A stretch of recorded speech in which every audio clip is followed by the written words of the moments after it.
ایک دن حضرت فاروق اعظم رضی اللہ تعالیٰ عنہ کا دربار خلافت سرگرم میں ارشاد تھا۔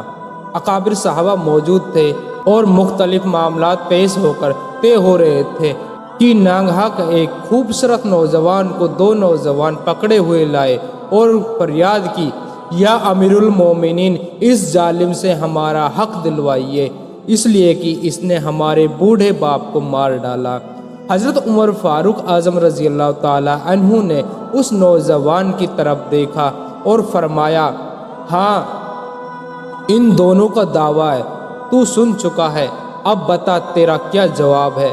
اس نے نہایت ادب سے واقعہ بیان کیا، جس کا خلاصہ یہ تھا کہ مجھ سے یہ جرم ضرور ہوا ہے اور میں نے تیز میں آ کر ایک پتھر کھینچ کر مارا، جس سے وہ ضعیف مرد مر گیا۔ تیز کی وجہ یہ تھی کہ اس نے میرے عزیز اونٹ کو پتھر مار کر اس کی آنکھ پھوڑ دی تھی، جو کہ اس کے باغ میں چلا گیا تھا۔ حضرت فاروق اعظم رضی اللہ تعالیٰ عنہ نے فرمایا، تو تجھے اعتراف ہے، تو لہٰذا اب قصاص کا عمل لازمی ہے اور اس کے عوض تمہیں اپنی جان دینی ہوگی۔ نوجوان نے سر جھکا کر عرض کیا، مجھے شریعت کا حکم اور امام کا فتویٰ ماننے میں کوئی عذر نہیں کہ ایک بات کی درخواست کرتا ہے۔ ارشاد ہوا، کیا ہے؟ عرض کیا، میرا ایک چھوٹا نابالغ بھائی ہے جس کے لیے والد مرحوم نے کچھ سونا چھوڑا تھا اور میرے سپرد کیا تھا کہ وہ بالغ ہو تو اس کے سپرد کر دینا۔ میں نے سونے کو ایک جگہ زمین میں دفن کر دیا اور اس کا حال سوائے میرے کسی کو معلوم نہیں۔ اگر وہ سونا اس کو نہ پہنچا تو قیامت کے دن میں ذمہ دار ہوں گا، اس لیے اتنا چاہتا ہوں کہ 3 دن کے لیے ضمانت پر چھوڑ دیا جاؤں۔ حضرت عمر فاروق رضی اللہ تعالیٰ عنہ نے اس بارے میں ذرا غور فرمایا، پھر سر انور اٹھا کر ارشاد فرمایا، اچھا، تمہاری ضمانت کون دیتا ہے کہ تو 3 دن کے بعد تکمیل قصاص کے لیے واپس آ جائے گا؟ فاروق اعظم رضی اللہ تعالیٰ عنہ کے اس ارشاد پر اس نوجوان نے چاروں طرف دیکھا اور حاضرین مجلس کے چہروں پر ایک سرسری نظر ڈالی، پھر حضرت ابو ذر غفاری رضی اللہ تعالیٰ عنہ کی طرف اشارہ کر کے عرض کیا کہ یہ میری ضمانت دے دیں گے۔ حضرت فاروق اعظم رضی اللہ تعالیٰ عنہ نے پوچھا، تو ابو ذر تم ضمانت دیتے ہو؟ انہوں نے فرمایا، بے شک میں ضمانت دیتا ہوں کہ یہ نوجوان 3 دن کے بعد حاضر ہو جائے گا۔ یہ ایک جلیل القدر صحابی کی ضمانت تھی، چنانچہ فاروق اعظم رضی اللہ تعالیٰ عنہ راضی ہو گئے۔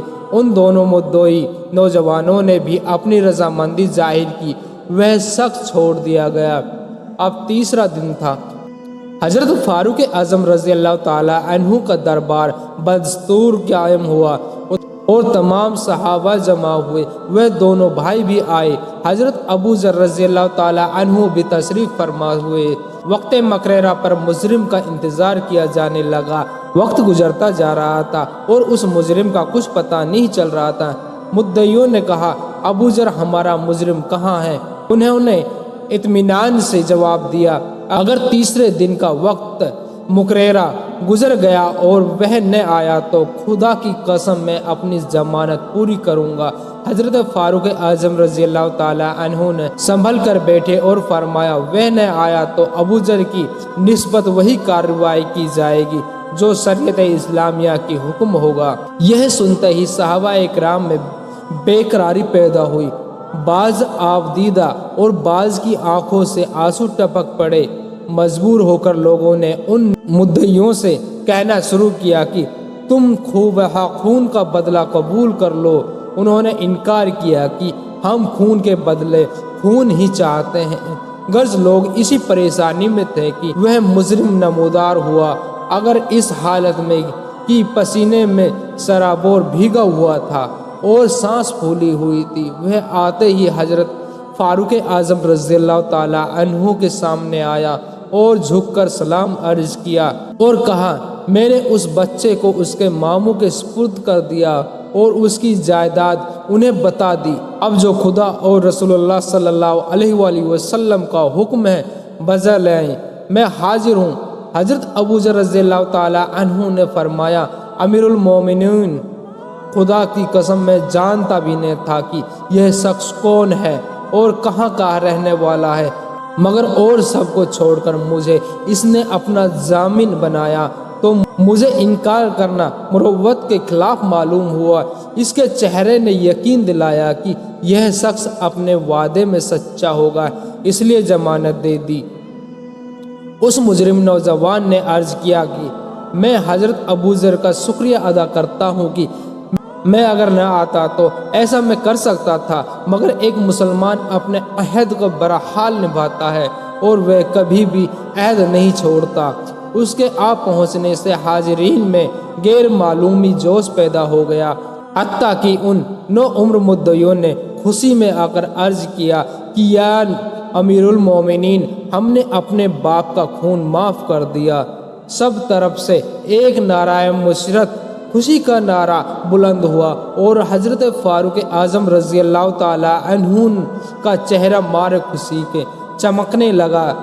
مدعی نوجوانوں، تمہارا باپ کا خون یہاں میں بیت المال سے ادا کروں گا، تم اپنے نیک نفس کے ساتھ فائدہ اٹھاؤ گے۔ ان دونوں نے عرض کیا کہ اب ہمیں کچھ لینے کا حق نہیں اور نہ ہی کچھ لیں گے، غرض اس عجیب و غریب وفا عہد وعدے کے وفا کا واقعہ اس مسرت و شامدانی پر ختم ہوا۔ اس واقعے سے ہمیں جو سبق ملتا ہے، صحابہ اکرام رضی اللہ تعالی عنہم مروت اور نیک سلوک فرمانے والے اور اپنے عہد کے پکے اور پورا کرنے والے تھے۔ جان دینے کا سوال تھا، مگر کیا مجال کی جان بچانے کے لیے عہد توڑ دیتے۔ چنانچہ اپنے وعدے کے مطابق پہنچ گئے۔ ایک وہ بھی پکے اور عہد کے سچے مسلمان تھے، اور ایک آج کل کے مسلمان بھی ہیں جن کو وعدے کی کوئی پرواہ نہیں ہوتی۔ تو میرے پیارے بھائیوں، آپ لوگوں سے انورودھ ہے